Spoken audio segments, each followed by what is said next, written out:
Did you know that your body speaks just as loudly as your words?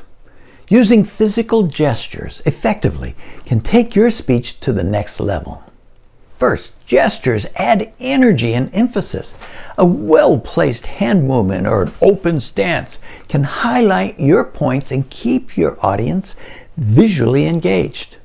Second, they help convey emotion.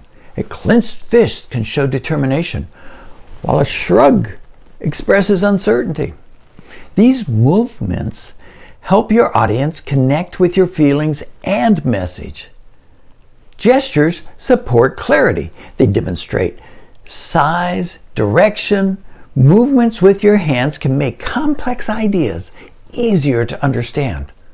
Practice moving your hands during your rehearsals to ensure that they feel natural and align with your words. Avoid repetitive or unnecessary movements that might distract your audience.